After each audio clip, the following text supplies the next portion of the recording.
Selamat pagi, salam sejahtera dalam kasih Tuhan. Kita bersyukur karena kemurahan Tuhan kita semua ada sampai hari ini, amin. Karena kasih Tuhan, kebaikan Tuhan, pertolongan Tuhan, maka hari ini kita semua ada, kita masih diberikan kesempatan untuk terus menikmati kebaikan Tuhan. Puji Tuhan, pembahasan kita pada pagi hari ini telah sampai pada Amsal, pasal 27 ayat 21 sampai ayatnya yang ke-27. Kalau kita melihat Amsal pasal 27 ini, ayat 21 sampai ayatnya yang ke-27, di sini kalau kita melihat dia memiliki satu judul yang besar ya. Ini merupakan nasihat dari Salomo yang telah ditulis dan dikumpulkan oleh pegawai-pegawai Hizkia. Dan mari sama-sama kita melihat pada Amsal pasalnya yang ke-27, ayatnya yang ke-21 sampai ayatnya yang ke-27. Di situ kalau kita melihat, firman Tuhan adalah kebenaran yang dapat membuat manusia menjalani hidup dengan bijaksana.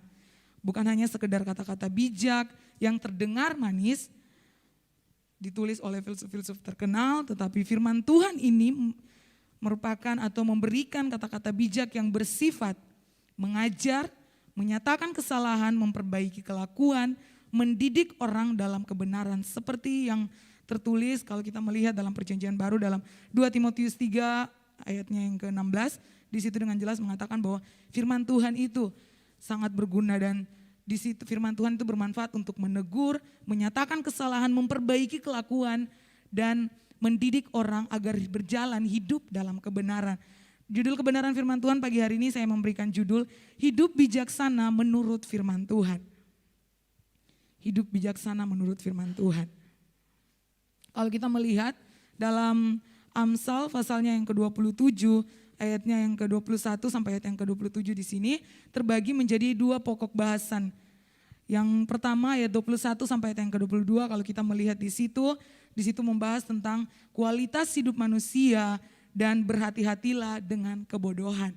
Kebodohan yang maksud di sini adalah bukan berbicara tentang kebodohan yang tidak tahu membaca atau tidak mengerti apa-apa, tetapi kebodohan yang dimaksud di sini dalam Amsal pasal 27 ayat yang ke-22 di sini yang dimaksud adalah sikap seseorang yang tidak mau mendengarkan nasihat, tidak mau mendengarkan teguran dari sesama, baik ketika dia ditegur, ketika melakukan kesalahan, seseorang yang tidak mau ditegur, tidak mau mendengarkan teguran, sikap kebodohan yang dimaksud di sini adalah kebodohan itu.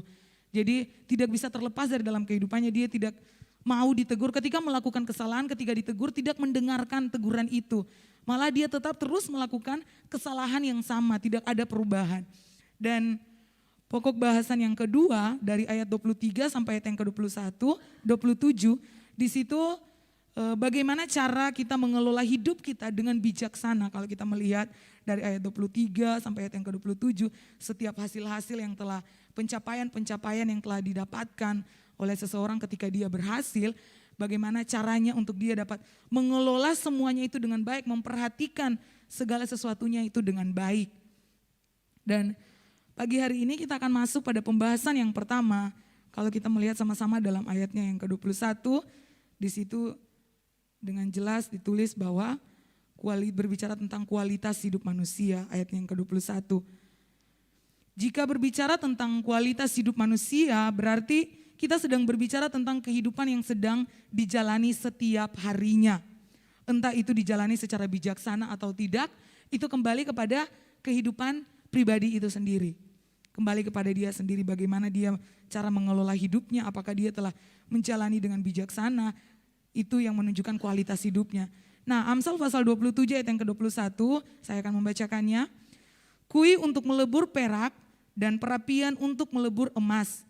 Dan orang dinilai menurut pujian yang diberikan kepadanya. Orang yang hidup bijaksana menurut firman Tuhan akan melihat pujian sebagai ujian yang perlu diwaspadai. Ketika dia ada di tempat yang tinggi, dia dipuji, sebenarnya itu adalah salah satu ujian untuk menguji dia apakah dia masih tetap ada dalam kerendahan hati atau ketika ada di tempat yang tertinggi, penghasilan, pencapaian-pencapaian yang telah dia dapat, merasa diri bahwa segala sesuatu yang saya miliki itu semua karena usaha saya, karena saya seorang yang kerja keras. Orang bijaksana akan melihat bahwa setiap pujian yang dia dapat sebenarnya ini adalah satu ujian buat dia untuk tetap rendah hati, bagaimana dia menjaga kerendahan hatinya agar tidak terjatuh dalam kesombongan. Tetapi orang yang tidak hidup bijaksana menurut firman Tuhan akan melihat pujian ini sebagai hal yang wow, mengagumkan. Ketika dia dipuji dia merasa bahwa ya benar itu karena keberhasilan saya, karena saya itu hebat, saya berhasil untuk melakukan semua ini. Saya mendapat pencapaian-pencapaian yang sejauh ini karena saya orang yang rajin. Saya orang yang saya orang yang sangat memang bekerja keras. Jadi memang sepatutnya saya harus mendapatkan ini. Dan ini semua karena hasil saya, karena saya melakukannya. Bukan karena campur tangan dari siapa-siapa. Tetapi saudara, orang yang bijak, dia akan memandang setiap ujian itu adalah, sebenarnya itu adalah satu ujian menjaga dia agar dia dapat menjaga kerendahan hatinya. Ketika berada di puncak, ketika berada dalam pencapaian-pencapaian, dia akan berusaha untuk tetap menjaga kerendahan hati. Sebab keberhasilan seseorang, dia tidak dapat mencapainya sendiri. Tetapi kalau melihat ke belakang, ada orang-orang yang menolongnya. Ada orang-orang yang membantu. Bahkan ada campur tangan Tuhan. Yang paling utama, ada campur tangan Tuhan yang menolong kehidupannya. Itu sebabnya Amsal pasal 27 ayat 21 di sini mengatakan bahwa kui untuk melebur perak dan perapian untuk melebur emas. Dan orang dinilai menurut pujian yang diberikan kepadanya. Jadi ketika dia dipuji sebenarnya itu dia sedang dinilai oleh orang-orang sekelilingnya. Apakah ketika dia dipuji dia sombong atau dia akan tetap ada memiliki kerendahan hati, mengakui bahwa keberhasilan yang dia miliki ada orang-orang luar biasa yang menopangnya, bahkan ada campur tangan Tuhan yang paling utama dalam kehidupannya. Cara kita memandang kehidupan menentukan kualitas hidup kita. Jika kita memandang kehidupan menurut firman Tuhan, maka kualitas hidup kita akan baik. Ketika kita memandang kehidupan kita, kualitas hidup kita, pencapaian-pencapaian kita menurut pandangan firman Tuhan, maka saya percaya saudara bahwa kita adalah seorang yang memiliki kerendahan hati. Ketika kita memandang kualitas hidup kita, pencapaian-pencapaian yang kita miliki, semua karena campur tangan Tuhan. Dan sebaliknya ketika orang yang tidak memandang kualitas hidupnya, keberhasilan yang dia miliki, dia tidak memandang dari sudut firman Tuhan, maka itu sesuatu yang sangat buruk karena dia merasa bahwa pencapaian yang dia miliki, seperti yang tadi saya katakan bahwa keberhasilan segala sesuatu yang dia capai itu semua karena hasil usahanya, semua karena dia. Kalau tanpa dia tidak mungkin terjadi, tidak mungkin dia mencapai keberhasilan kalau dia nggak rajin, kalau dia nggak berusaha, kalau bukan karena segala sesuatu yang dia lakukan berarti dia nggak akan berhasil. Tetapi saudara, sebenarnya segala sesuatu yang kita lakukan hari ini kalau kita boleh berhasil, kalau kita melihat, mengingat kembali ada orang-orang luar biasa, ada Tuhan yang menopang kita, yang setia menolong kita, bahkan ada orang-orang yang terus memberikan kita motivasi, memberikan kita kekuatan untuk lebih lagi berusaha. Kamu pasti bisa kok. Karena sekali usaha mungkin pasti akan gagal, tetapi ada orang-orang yang memberikan kita kekuatan untuk kamu bisa kok, maju terus, pasti bisa. Dan ketika berhasil sebenarnya saat kita berada di titik keberhasilan, titik tertinggi, sebenarnya saat itulah bagaimana kita mengingat Tuhan itu baik dalam hidup kita. Banyak orang-orang yang Tuhan tempatkan untuk menolong kita, untuk mengingatkan kita, memberi kita semangat lagi. Nah, orang yang hidup bijaksana menurut firman Tuhan memiliki kualitas hidup yang baik. Kalau kita melihat contoh dalam 2 Korintus pasal 6 ayat yang ke-8, di situ Rasul Paulus dengan jelas 2 Korintus pasalnya yang ke-6 ayat yang ke-8, ketika dihormati dan ketika dihina, ketika diumpat atau ketika dipuji, ketika dianggap sebagai penipu namun dipercayai. Rasul Paulus di sini dia menjelaskan bagaimana ketika dia, kalau kita mau melihat dalam perjanjian baru, Rasul Paulus adalah seorang rasul yang sangat terkenal ya, maksudnya dia memiliki banyak surat-surat yang dia catat, tetapi dalam keberhasilannya itu Rasul Paulus mengatakan bahwa dia masih tetap sama, harus memiliki kerendahan hati dan dapat dipercaya. Ketika dihormati maupun tidak dihormati, sikapnya tetap sama, tidak ada perubahan. Tidak ada perubahan bahwa ketika dia dihormati maka dia harus sombong atau dia harus bangga bahwa keberhasilan yang dia miliki ini karena dia bertobat, karena dia menerima Yesus, semua karena kekuatannya, karena keputusan yang dia ambil. Tetapi di sini Rasul Paulus mengatakan bahwa tetap sama. Mau dipandang orang ketika dia dihormati ataupun ketika dihina, ketika dipuji, sikapnya tetap sama. Memiliki kerendahan hati. Sebab dia tahu, itu sebabnya Rasul Paulus mengutip dalam satu ayat, dia katakan bahwa dia ingin Tuhan menaruh duri dalam daging agar ketika ada kata-kata manis, kata-kata yang membuat dia dipuji, itu tidak membuat sehingga dia memiliki kesombongan. Tetapi dia merasa bahwa segala sesuatu yang terjadi, ingat bahwa masih ada Tuhan. Masih ada Tuhan yang memiliki kuasa terbesar, yang menopang kehidupannya, yang membawa dia sampai pada keberhasilan. Dan kalau kita melihat orang yang hidup tidak bijaksana menurut firman Tuhan, kalau kita mengambil contoh di sini adalah Herodes. Kisah Para Rasul pasal 12 ayat 20 sampai 23, di situ kita boleh melihat bagaimana kematian Herodes ketika karena dia seorang raja, jadi dengan semena-menanya dia ingin mengatur segala sesuatunya, bahkan dia menjatuhkan peraturan yang sebenarnya tidak sesuai, tetapi karena dia seorang pemimpin dia langsung saja menjatuhkan peraturan. Dengan semena-menanya karena dia merasa bahwa ini adalah hak saya adalah seorang pemimpin. Nah saudara, kalau kita melihat dia mengatakan bahwa segala sesuatu yang dia katakan itu adalah dari Tuhan. Tetapi sebenarnya Herodes ini dia telah ketika dia berada dalam titik tertinggi, dia merasa diri bahwa dia hebat. Itu sebabnya kalau kita melihat ayat 20 sampai 23 di situ menceritakan tentang kematian Herodes, bagaimana dia ditampar oleh malaikat Tuhan dan ketika dia mati pun mayatnya dimakan oleh cacing-cacing. Kalau kita melihat ini adalah sebenarnya dia adalah seorang yang berhasil, saudara. Dia berhasil, dia terkenal. Herodes memiliki kekuasaan yang sangat luar biasa. Tetapi ketika dia tidak bijaksana untuk mengatur hidupnya, kualitas hidupnya menuruti firman Tuhan, maka yang dia alami adalah hidup yang buruk, kualitas hidup yang buruk. Itu sebabnya pada sampai kematiannya, sampai akhir tutup matanya pun kalau kita melihat mayatnya dimakan cacing-cacing, suatu hal yang sangat kalau kita mau dipikir sebenarnya dia ini adalah seorang raja loh. Kenapa dia gak dimakamkan dengan baik-baik atau dia karena dia sangat dihormati, tetapi pada akhirnya ending hidupnya kalau tercatat dalam Alkitab kayak begini sangat buruk. Saudara, ini dapat menjadi contoh bagi kita bahwa sebenarnya keberhasilan yang kita miliki itu adalah dari Tuhan. Tidak ada sesuatu yang dapat kita banggakan hari ini kalau dalam pekerjaan kita berhasil, kita diberkati Tuhan. Kalau hari ini dalam pelayanan kita berhasil, Tuhan telah menolong sampai dalam titik saat ini, tetaplah memiliki kerendahan hati. Sebab segala sesuatu yang kita miliki adalah dari Tuhan. Kita tidak bisa membanggakan bahwa ini karena saya pintar, ini karena saya seorang yang pandai mengatur waktu, atau tidak salahnya itu memang adalah hasil usaha kita juga, kita berusaha. Tetapi yang harus kita ingat dengan baik bahwa di balik semua itu ada Tuhan yang besar yang menolong kita. Ada campur tangan Tuhan yang besar yang membawa kita sampai sejauh ini. Dan yang kedua, hati-hati dengan kebodohan.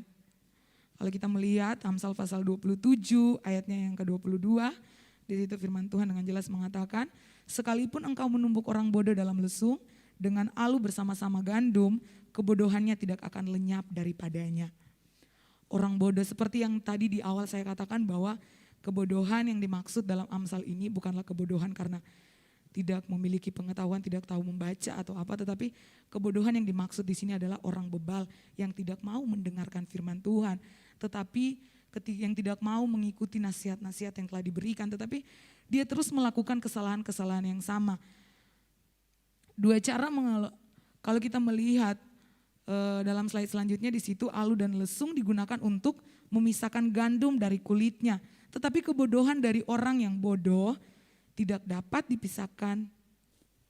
Yang dimaksud di sini adalah, saudara, kalau kita melihat dari gambar itu, gandum ketika dia ingin dibersihkan itu akan dibersihkan di alu, ditumbuk di dalam lesung sehingga gandum itu terlepas dari kulit-kulitnya terlepas. Dengan sangat mudah ketika ditumbuk itu langsung terlepas. Tetapi firman Tuhan mengatakan di sini bahwa kebodohan manusia itu walaupun kita telah masukkan di dalam lesung ditumbuk bersama-sama gandum, kebodohannya itu, kebebalannya tidak mau mendengarkan nasihat itu tidak akan terlepas, akan tetap menempel dan itu sudah menjadi seperti menjadi suatu tidak bisa terlepas, menjadi kebiasaan hidupnya yang tidak mudah dilepaskan.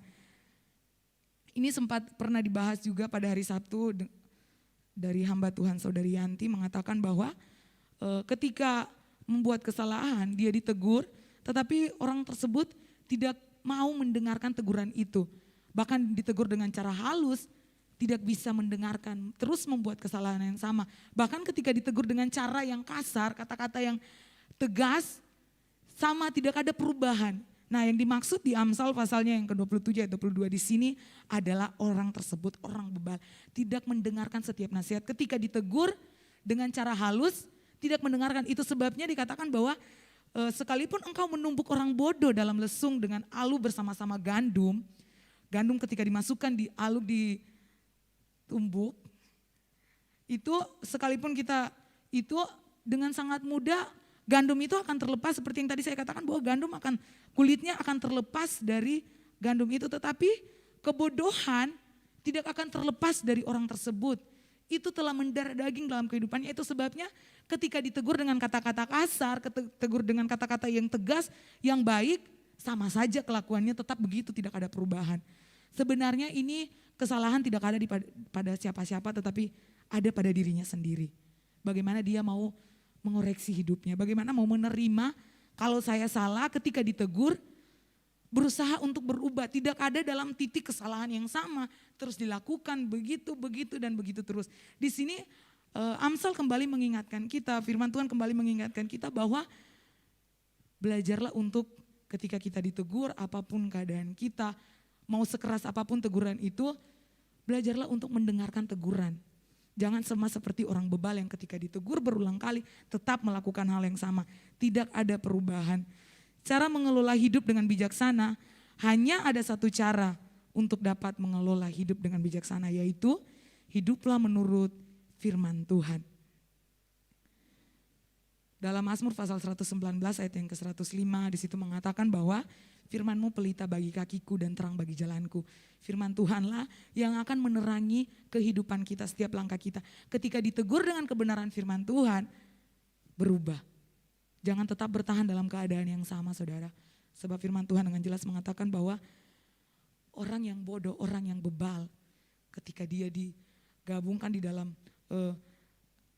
lesung dan dengan gandum, sekalipun engkau menumbuk, ditumbuk dengan cara yang kasar, tetapi kebodohannya itu tidak bisa terlepas, tetap melekat dalam kehidupannya. Itu sebabnya satu cara yang bisa membuat orang ini berubah kembali kepada hidupnya ketika dia mendengarkan firman Tuhan dan melakukan belajar untuk menerima bahwa ya saya ada di posisi ini, saya ingin berubah. Minta Tuhan, sebab kita tidak dapat berubah dengan cara kita sendiri, tetapi yang kita butuh adalah firman Tuhan dan kita butuh pertolongan Tuhan, campur tangan Tuhan yang mampu untuk mengubah kehidupan kita. Nah, puji Tuhan saudara, yang menjadi kesimpulan dari kebenaran firman Tuhan pagi hari ini adalah jika kita ingin untuk menjadi orang yang bijaksana, maka hiduplah menurut firman Tuhan.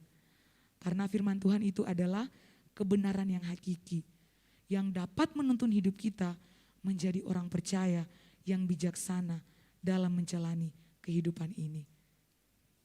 Saya percaya bahwa ketika kita mendengarkan firman Tuhan, saudara, dimanapun saat ini engkau berada, Bapak Ibu jemaat Tuhan yang ada di tempat ini, ketika kita mendengarkan firman Tuhan, tidak secara kebetulan, firman Tuhan ini datang kembali mengingatkan kita. Terus dibahas dalam pembacaan firman Tuhan setiap pagi, bahwa milikilah hidup yang bijaksana dalam mengatur hidup kita. Ketika diulang-ulang berarti ini adalah suatu hal yang sangat penting. Bukan hanya sekedar kita mendengarkan lalu tidak melakukan, tetapi biarlah kebenaran firman Tuhan ini kita dapat melakukannya dalam setiap kehidupan kita. Amin.